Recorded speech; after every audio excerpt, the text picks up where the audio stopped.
नाज़रीन, अमेरिकी सदर डोनाल्ड ट्रंप की जानिब से बनाए गए गजा बोर्ड ऑफ पीस में टोटल कितने ममालिक के शमूलियत इख्तियार कर चुके हैं और इस बोर्ड के जरिए डोनाल्ड ट्रंप अपने कौन से मकासद हासिल करना चाहता है। हमास के बाद किस मुजाहमती तंजीम को वो निशाना बनाना चाहते हैं। नाज़रीन, पाकिस्तान के वज़ीर आज़म शहबाज शरीफ और डोनाल्ड ट्रंप की सरगोशियां आज तवज्जो का मरकज क्यों बनी है, आज के प्रोग्राम में इन तमाम सवालों के जवाबात आपके सामने रखना चाहेंगे। आज तारीख है 22 जनवरी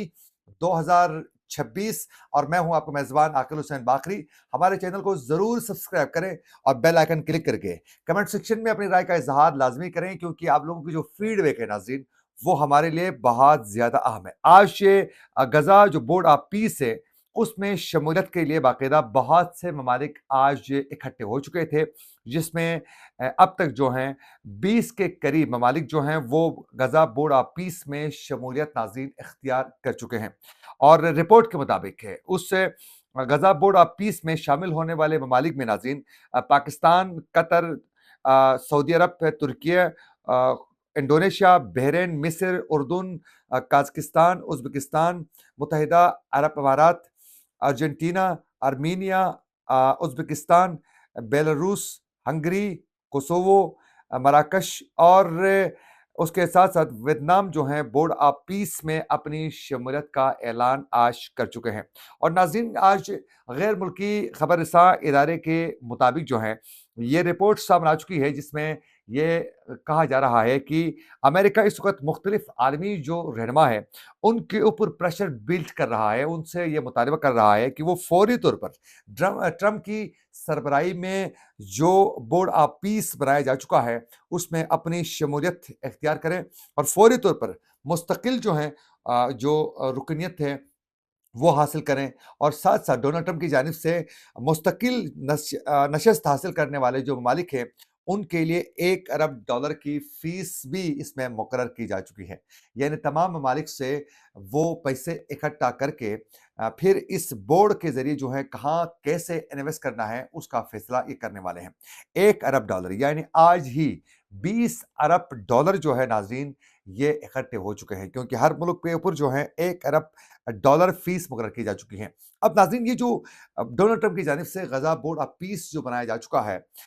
इसके हवाले से आप लोगों को बताते चले कि ये बोर्ड का जो चेयरमैन है, वो अमेरिकी सदर डोनाल्ड ट्रंप ही होंगे। और इस बोर्ड के पास जितनी भी रकम इकट्ठी होगी, ये कहाँ खर्च होगी और खर्च करने का तरीक़ाकार क्या होगा, इसके भी इख्तियारात जो हैं वो तय करेंगे इस बोर्ड के चेयरमैन ही को इख्तियार होगा कि वो इसका तय करेंगे।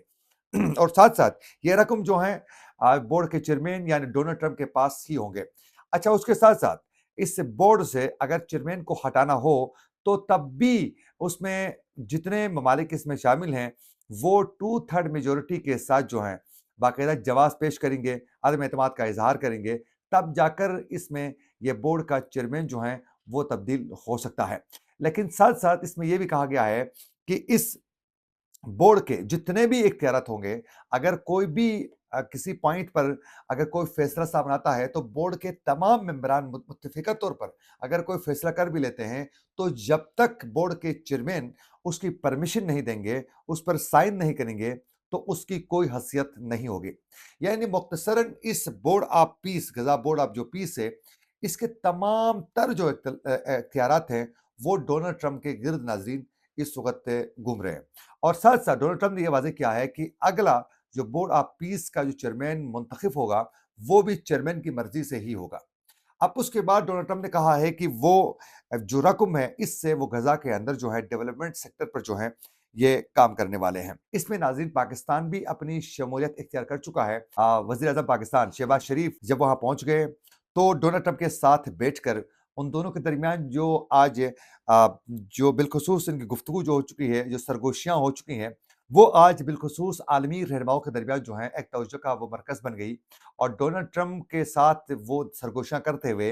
पाकिस्तान के वज़ीर-ए-आज़म शहबाज शरीफ जो हैं, वो इशारे से सामने बैठे हुए शुरा की तरफ इशारा करते हुए वो दिखाते हैं, और फिर डोनाल्ड ट्रंप जो वो हाथ हिलाकर जो है मुस्कुराहट से वो आगे की तरफ देखते हैं, जिसमें ये कहा जा रहा है कि वहाँ सामने शुरा में फील्ड मार्शल जो हैं वो बैठे हुए थे आसिम मुनीर साहब, तो उसकी तरफ वो इशारा करते हैं वज़ीर-ए-आज़म पाकिस्तान और फिर डोनाल्ड ट्रंप साहब जो हैं उसको देखकर उनका खैर मकदम कर लेते हैं। इसके साथ-साथ नाज़रीन अब पे आप लोगों ने देखा कि पूरी कोशिश है डोनाल्ड ट्रंप की जानिब से कि वो हमास को आज भी डोनाल्ड ट्रंप ये धमकी दे चुके हैं कि अगर हमास कोऑपरेट नहीं करता है तो फिर इसको मुकम्मल तौर पर जो है वो तबाह किया जाएगा। जबकि हमास की जानिब से मुतअद्दिद बार ये कहा गया है कि वो इस पीस प्लान का वो हिस्सा बनना चाहते हैं, लेकिन उनके लिए स्पेस नज़र आनी चाहिए सियासी ग्राउंड पर भी। लेकिन इस वक़्त डोनाल्ड ट्रंप जो हैं उनको उस तरीके से स्पेस दिलाना नहीं चाहते हैं। अब इसमें डोनाल्ड ट्रंप मुतअद्दिद बार ये खुद भी वो इज़हार कर चुके हैं, तो इसमें डोनाल्ड ट्रंप की पहली ये ख्वाहिश है कि ये बड़ा जो गज़ा जो बोर्ड ऑफ पीस है, इसके ज़रिए नंबर 1 तो वो हमास को मुकम्मल तौर पर गैर मुसल्लह करने के बाद जो है, उनको निशान इबरत बनाने के लिए हर वो तरीका अप्लाई करेंगे और उसके बाद हमास को मुकम्मल तौर पर गैर मुसल्लह करने के बाद उनको निशान इबरत बनाकर जब वो गज़ा में डेवलपमेंट सेक्टर पर काम करेंगे, तो वो फिर पूरी कोशिश डोनाल्ड ट्रंप ये करेंगे कि गज़ा और फ़लस्तीन की सरज़मीन कैसे उनके लिए ज़रख़ेज़ बन सकती है, उसके लिए वो पूरी प्लानिंग के साथ इस वक़्त काम कर रहे हैं और आने वाले दिनों में आप लोगों को खुद नज़र आएगा कि वो कैसे गज़ा की सरज़मीन को अपने लिए अमेरिका ज़रख़ेज़ बनाता है और कैसे वहाँ से हमास और मुज़ाहमती तंज़ीमों का मुकम्मल ख़ात्मे के लिए कैसे वो इक़दामात उठाता है और हमास को वो चुन-चुन कर जो है वो निशाना बनाएगा और वो गैर मुसल्लह होने तक इंतज़ार कर रहा है। फिर उसके बाद उनको निशान इबरत बनाने के लिए हर तरीका डोनाल्ड ट्रंप जो है वो अप्लाई करेगा। इसीलिए तो इस वक़्त जो है इसराइल के वज़ीर-ए-आज़म की जानिब से भी बाकायदा गज़ा जो बोर्ड ऑफ पीस है, उसमें शमूलियत का वो ऐलान कर चुके हैं। अच्छा, इसके साथ-साथ नाज़रीन हमास के बाद अमेरिकी सदर डोनाल्ड ट्रंप का अगला जो निशाना है,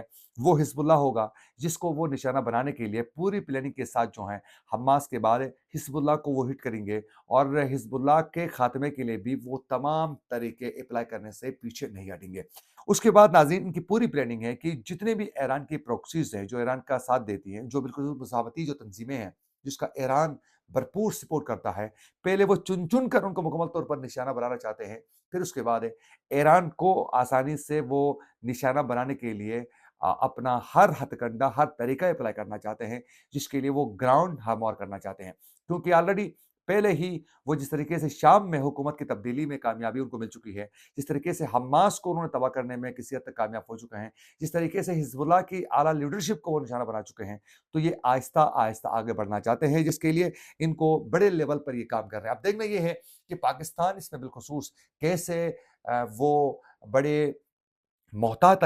तरीके से आगे बढ़ता है, ये पाकिस्तान के लिए इम्तिहान से कम नहीं होगा क्योंकि आने वाले दिनों में पाकिस्तान के लिए कई दुश्वारियों का सामना करना पड़ सकता है और बिलख़ुसूस हमास को अगर वो गैर मुसल्लह करवाने में इसमें बढ़-चढ़ कर किरदार अदा करते हैं और अपनी फ़ौज को गज़ा भेजते हैं, तो उसके बाद गज़ा के अंदर, गज़ा के लोगों के लिए किस तरीके से वो फ़ैसिलिटेट जो है इस बोर्ड ऑफ पीस के ज़रिए किया जाता है, ये बड़ा अहम होगा और उसके बाद बिलख़ुसूस ईरान के मामले पर पाकिस्तान को मज़ीद अमेरिका जो है वो इम्तिहान में डाल सकता है, जिसके लिए पाकिस्तान जो है वो आने वाले दिनों में क्या अपना रिएक्शन दिखाता है, ये बहुत ज़्यादा अहम होगा। इसी के साथ अपने मेज़बान आकिल हुसैन बाकरी को दीजिए इजाज़त, अल्लाह ने के बाद।